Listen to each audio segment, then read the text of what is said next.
Where are we? Are women invisible? Is there a lot of gender gap which we are not able to see? Is there something which we are actually missing out? Is sexism so imbibed in our system that we forget and we don't even see that it is there? When you enter a room and you say, "Hello, guys," we miss that there are girls also. And is the word guys has become so gender neutral that we just take in how it is. Sexism on Women's Day with Dr. Mala Bhandari, who is the founder of SADRAG and relentlessly working for women empowerment for so many years. And I have been fortunate enough to have been worked with her for a campaign. And from US, we have Malvika, who is a researcher at MIT. And it's great to have some thoughts from the new age girl. So welcome both of you. Okay, let's just start with Dr. Mala. Because you have been so experienced in the field, I would like to have your thoughts on the topic. Thank you, Anushri. I think on this International Women's Day, this is a very appropriate subject to talk about. Because, of late, I've been hearing from various quarters that, well, women are moving towards gender equality. Then why is it that they're complaining that there is still sexism? But at that time, I just get, what do you mean to say by saying this? That women are moving towards gender equality and they just can't be saying if something inappropriate has been said about women? I think there is every reason for the women to still raise their objection if they at all they come across something which they don't like or which they may find demeaning to their own self-respect. So sexism, is a very it's not a straightforward term, by the way. It has various layers to it. Sexism is like racism. We are prejudiced against a particular race. I feel sexism plays on the similar vein. We are prejudiced against a particular gender, and here it's the woman.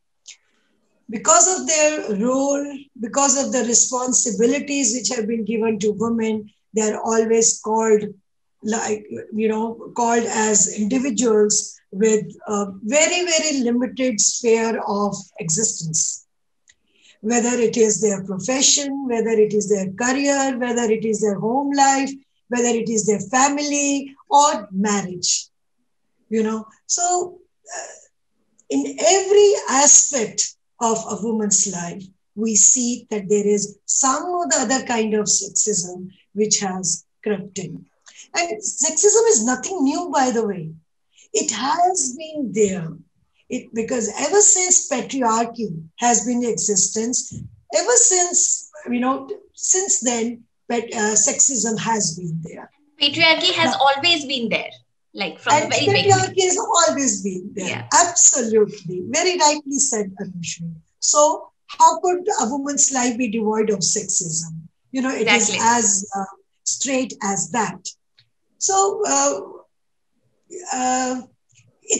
when I say it's a very complex thing, why I say so is because it's at multiple levels. It is simple, it's severe, it's not very severe. And, it is not that sexism has one kind of connotation always. It can be as simple as simple joke which may have been said during the course of a conversation when boys and girls or men and women are sitting. And the reaction is that somebody cracks a joke, and everybody laughs. There's a burst of laughter, including the woman. And there is some kind of an enjoyment, not realizing what it is coming to. What does, where it is coming from. Yeah, absolutely. So, and it may be harmless to say, apparently, it may sound harmless, but the same thing, if it goes unchecked, then it's giving the message that when it is accepted, and women enjoy it, women like it. So it may take a severe form later, which may be like sexual assault or a rape for that matter. So it has various layers, you know. This is at a conceptual level and at a practical level. I would, and you know, we women, I mean, when I look at women my age who have been working in this area, then I realize that we are coming from the age which was, between two extremes. One extreme was the strong patriarchy, and the other extreme was the formal education that we got. So patriarchy was giving one kind of message, and this formal education was giving us a transformational message. So we That's were very like, interesting. Yeah. yeah, we were in conflict between the two. So when we adopted the institution of marriage, we were in a total chaos and in the situation of conflict. You know, so I would come to that later, but I would like to hear the perspective from a young person who is younger in age and has been on her own. And what does she think on this issue? Oh, thanks, Mala.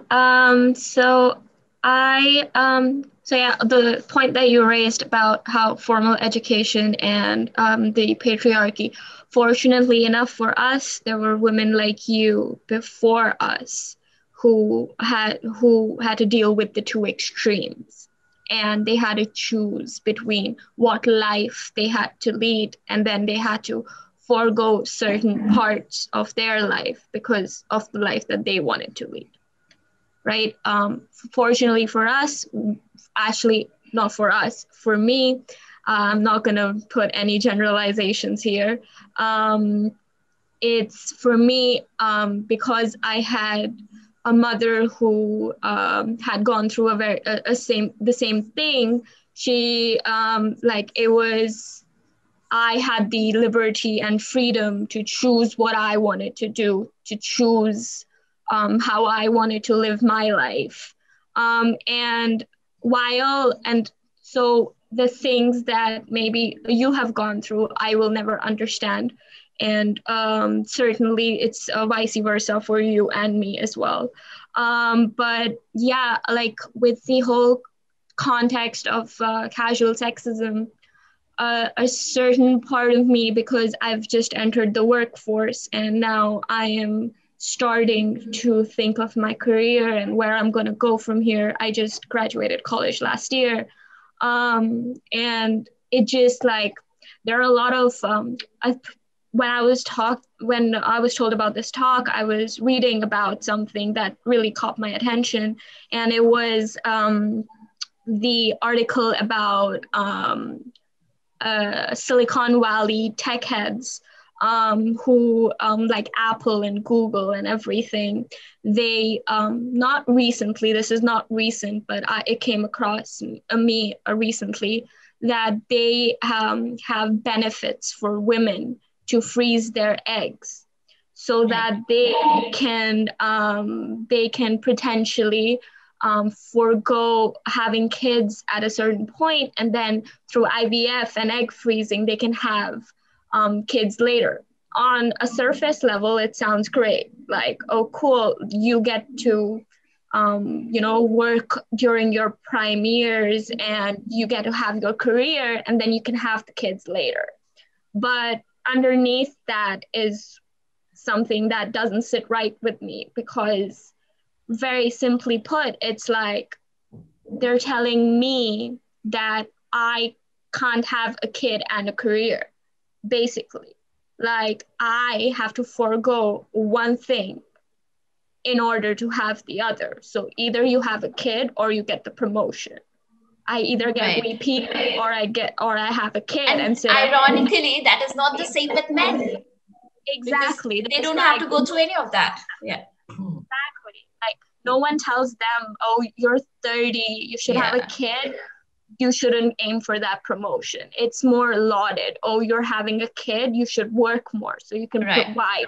our family. Yeah. So on that point, nobody asks a man that how do you balance your life, your work and home at the same time. But these questions are thrown at women like anything. Like you watch so many interviews, celebrities or not. It's like, how do you manage your work and your home at the same time? But why don't we ask men the same thing? I mean, it's the age-old question, but age-old question, and keep on asking. So I don't think anything can. I hope something can be done, but right. Doesn't seem that way even here. So yeah. No matter which country you are in, the basic set of questions are the same, I guess. And exactly. So like what it brought up to me was like, so I freeze my eggs and then I like work really hard, and then like if I reach a position where I want to be, then I can have the kids. But it's like no one, I don't know, it just seems like men are lauded for working hard, but women are kind of put down that you work too much. What about your family? Don't you want to have a family? Like if I want to work 100 hours a week, no one should be able to ask me, oh, why are you working so hard? Like, I want to. What's your problem? Right. But it's like the question, like, why? Like, it's so that I can provide for myself. But that's a question, that's an answer that no one thinks of. Yeah, exactly. It's like, okay, so you're gonna get married anyway, so why do you need to provide for yourself? So, ma'am, you have been working in the field more than any of us. Do you feel things are changing in so many years of working, or has any difference, or it's the same? Very good question. Because the change is setting in. It's not that I'm different from my mother, and I'm sure my daughter would be different from me. So it's a generational change which is setting in. And as I said, that the very concept of sexism originates in the family.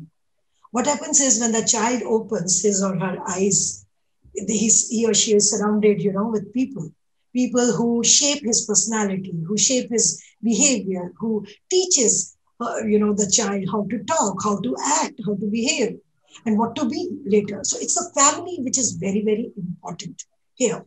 So what happens is, by the time the child is getting socialized, a few notions are, the child is trained in those few notions. And by the time he grows, those notions are cemented. And the child gives out the same notions in the society. But what happens is, at the end of it, it's a society which says that we are bringing in the change. Society is not bringing in the change. In fact, the society is reluctant to bring in those changes. It is a few enlightened individuals who are bringing in this change. When we talk about, when I said initially that that people are saying that gender equality is setting in, then why are women complaining? They're forgetting one thing, that it is the women's struggle over the years that has brought us my right to education, my right to nutrition, and my right to health. Like Malvika said just now, that she had women like me before her so that she could be slightly comfortable in her own, realizing her own dreams and aspirations in life, So we also had certain set of women who were before us who created this path for us so that we could have a slightly better social, conditioning and social thing in us. So maybe our journey was difficult, but that those struggles made us assertive. Right. And we could assert our foot down and say, now when I look at the women, the other day I was interacting with college youth. So it's a group of boys and girls, about 80, 90 of them. And they said, ma'am, we are a co-ed education college. And it's not that we boys are getting everything, it's the girls are also getting all the resources and privileges, the so-called privileges by the college administration. I probed them further. I asked them many more questions. And then it did come that there was a realization among the boys and girls that no, things are still the same. In fact, their own head of the department said things like, which reminded me of about 20 years back when I was at the university and I had to face the same. You know, I mean, here, it was 20 years, about 20 years back when my head of the department at University of Pune, where I was pursuing my postdoctorate research, he didn't give me my fellowship, UGC fellowship for 2 months because he said, you never told us, Mala, that you were pregnant when you were joining. I said, sir, this was no declaration to be made. And come you have nothing to do with it. Yeah, it's nothing to do with it. Yeah. So he didn't let me have my fellowship money for 2 months. And after 2 months, I rushed back to the university. And the lady professor who happened to know me told me, well, she did take up this issue with him, but he had already made up his mind. So this was 20 years back. I would definitely like to know if the same thing is happening in the academic institutions of today or not. I'm sure it is happening. Yeah. Yeah.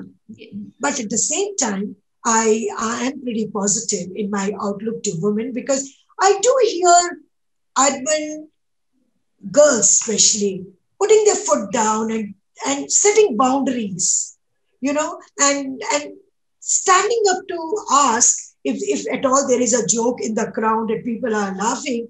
She does stand up and say, was it actually something so funny?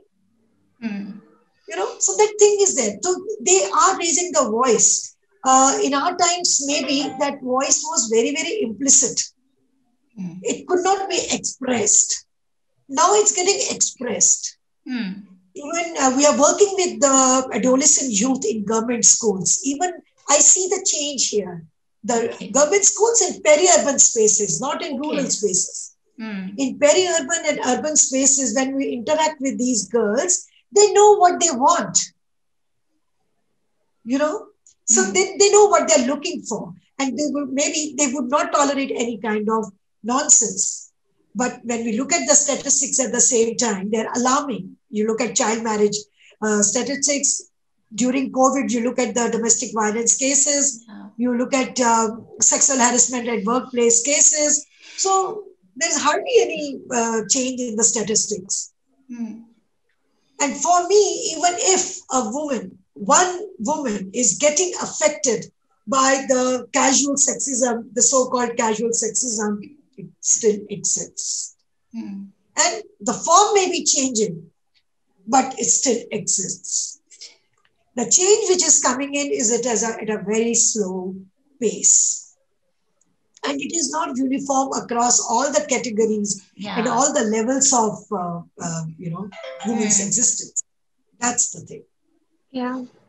I think coming off your point about how the change is super slow, I think it's also a major factor is what I'm seeing is that it's like if only a certain section and certain group of people are fighting for themselves, it doesn't make that much of a difference. It needs to be everyone. And what I mean by that is, I think the male support, the male the male understanding of the topic and of the issues is equally as vital at this point. Because you can't, if you have all the heads of departments and all the heads of major organizations as men, you can't assume that there will be systematic change if they don't understand what they're doing. Like from the top, because if you see almost all big decision makers in in India and in the US, it's all men. And sexism, casual sexism apart, but sexism which is like rooted into the systemic it's systemic sexism, that isn't going to change until men as well do raise their voice against what they see and what they think is not right, especially when it comes to this. Right. And So I think this. yes, Yeah. please continue. I think this sexism is very, as it is, as women are coming in various fields which were traditionally dominated by the males, maybe there is some kind of an anger also which is sitting in among the men. Because women don't want a competition. They don't want a confrontation. In fact, they want a compliment. That's how the society has to work. The male and female roles and responsibilities have to be, complementary to each other. But if it is looked at in terms of confrontation, then maybe some kind of a misogynistic attitude sets in. And that may take the form of casual sexism. And something very interesting is that even men are facing this. The other day, I heard a man telling the other gentleman, "Oh, be a man, yaar." So what did that mean? Because that man, was sharing his emotional state of mind, which this person couldn't, take. And he says, "Be a man, yeah. Why are you sharing this kind of thing?" So it was something very, very implicit, but very, very clear in message. So that means the very fact saying be a man means you do feel that this is woman-like and this is man-like. Yes. So you have already made those compartments in your understanding, in your thinking process. So that will definitely reflect in your verbal language, in your behavior, in how you interact in social life.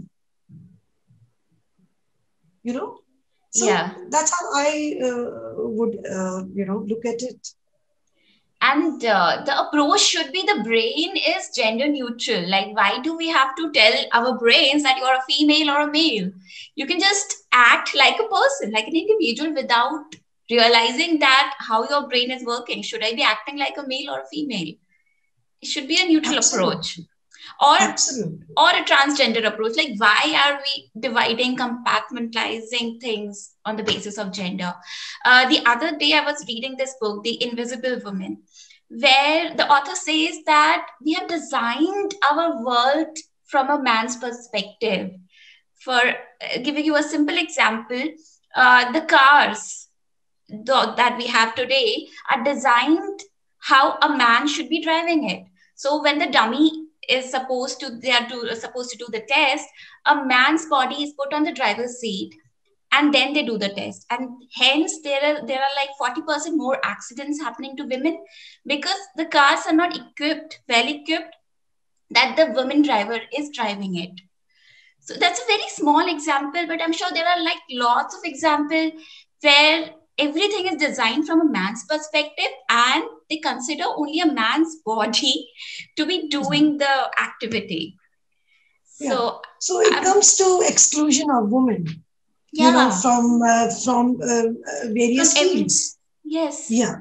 And not realizing that you are depriving the woman of their right to their choice of occupation. Maybe a woman wants to be a bus driver, but the bus is not designed that, it's a heavy vehicle, so it's designed more, that body parameters of male body parameters. Right. So you are excluding. I often laugh at this concept of woman empowerment.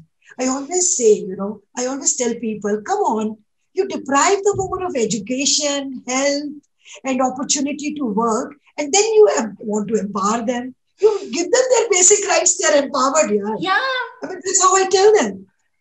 You first disempower the person, and then you empower them. You deprive them of their basic rights. You are not able to give them the basic rights of survival. You are excluding them. And then you say, we want to do women empowerment. I really don't understand this concept of women empowerment. That is the hypocrisy we are living in. Absolutely. You don't want to support. We don't want women don't want even the support. They just want equal access to basic rights. That's it. So a lot of conflict, and sexism is an very extended form of patriarchy. We say patriarchy is getting over, it's not getting over. It's in fact, it's becoming more systemic, more extended, and more into our lives, but in a different form. That's scary. That's scary. At times, Really? it's scary. So, more the women have access to formal education, more the challenges that women has. It's not that the challenges are getting over, because sharing is still not happening. Sharing of role and responsibilities is still not happening. There is no intermerging between the roles and responsibilities of males and females. And that's what is required for gender equality, gender balance. Right, right.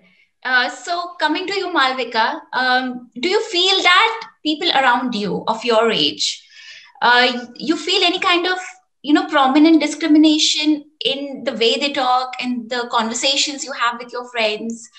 Or it's more like the approach is gender neutral all the time? I don't think so.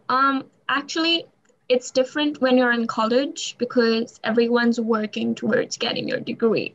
Like that's all everyone's thinking of and doing, basically. So it's more like it's easier to just,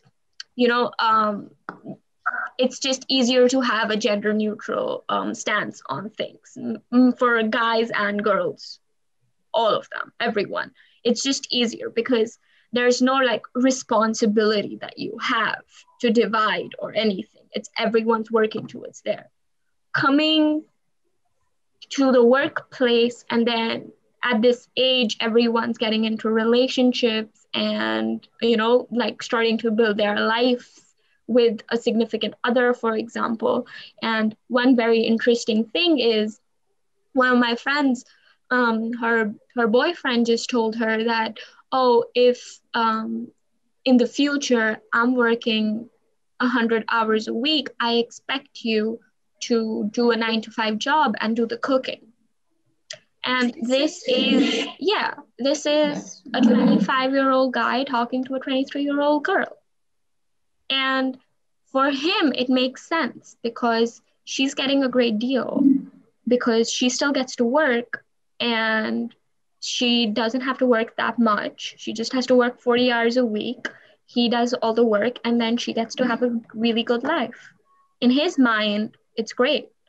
But what about her future earning potential? What about her? What if they break up? What if what if they divorce? What if everything? Like you can't ask someone to do that for you. Like even if you expect that, right? Exactly. I mean, yeah, I guess if it's the girl's choice and she wants to do it, all power to you. You should, if it's your choice. But I don't think it should be a question of asking someone. Exactly. Yeah. If they want to do that, it's that much. I don't like my job that much. So I'm gonna like work as much as I want, and then I can do the household chores because I don't go to work. Cool. If you have a discussion, both of you are okay with that, good for you. But if you want to work and someone's like telling you, I expect you to do this, I don't think. So it's like it's straight up like it kind of doesn't make sense to me sometimes because I'm like, the 21st century, something like my mom would have to go through or something, but I guess it's still there. So yeah, that was one example that really shook me up. I was like, excuse me. But yeah, it's like it's everywhere and it's not like, I mean, I guess it's also because there's so much pressure on the guy to be the earner of the family. They've seen their fathers and their grandfathers being the earners, and there's so much pressure from the family to be, you have to earn, you have to support, you have to do everything. So I guess you can't blame. It's like more, it's just society. It's imbibed in the system. It's just imbibed. Yeah. So it has to, like, I don't know, like you have to give them paternity leave. You have to tell them that, oh, you're also important in the child's life. Yeah. Like the child needs you too. They don't need your money, they need you. Like, it's like they need a father and a mother, Right. But I don't think that's like told to them. So because they don't even have paternity leave. Like, like they don't even get to, like, when a woman's pregnant, they don't even get to be with the woman because they have to earn. Yeah. Like, so it's like all like the system is faulty. Yeah.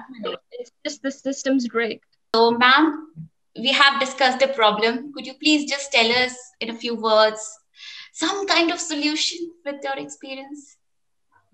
I think the solution that I like the most personally is girls have to stand up. They don't have to postpone it anymore. If they are hearing a sexist remark, of which they feel is a sexist remark, they're uncomfortable with it, they feel hurt by it, they should immediately say it. What happens is, many a times we keep postponing saying it, and we keep, internalizing it. No, I am somewhere at fault. I am this, I am that, or I'm not being a good social person. So the message that the girls are giving is, it's accepted. So it goes on. And boys become casual about it. So we have to, if we just stand up and say, was it that funny? Do you think it was very funny? We are giving a chance to the other person to reflect upon what he said. Right. We have to give that chance. What we do is, we're not giving the chance to the other person. We just assume that he or she will understand. No. That reflection is very important. And we have to facilitate that reflection. That is the only solution where I feel that that's quicker, that's instant, and that's a no-nonsense thing. Let's stop, this women are, I feel, infantilized by men. And it's more like women are like, their men, call them a baby or babe, or, those kind of, and these are smiled at, laughed at. Come on. Women are not objects to be infantilized. Right. So let's not give that kind of a chance. If it's like Abhi, just now, a while ago, Malvika was giving an example of a young boy and a girl. I was listening to her, and I was realizing that negotiation and renegotiation of roles and responsibilities is actually not taking place. I thought that this is modern generation, this is new generation. So even the younger folks would be negotiating and renegotiating. No, it's not happening. So we have to make these realizations now within the reflective framework. These are very, very important. Right. So we have to be more assertive. We don't have to confront. We have to compliment. And we definitely want to have the other person understand it. Right. That's a very strong message. I think we all should follow that. On that note, Malvika, any messages that you would like to conclude with? Thank you for having me. It's been really lovely. I don't have anything else to add. I think Mala Ma'am said everything that I would want to say. Okay. Thank you, Dr. Mala, for joining us today. Thank you, Malvika, for giving us your precious time. I'm sure you must be like really busy. And I hope this conversation makes someone think, at least for a second, that what I'm doing is wrong and should not continue, and give women the courage to speak out. Because speaking out and pointing out that I don't like it, I'm not going to take this anymore, is the only solution we see as right now. So with that hope, I say goodbye and thank you so much for joining us today.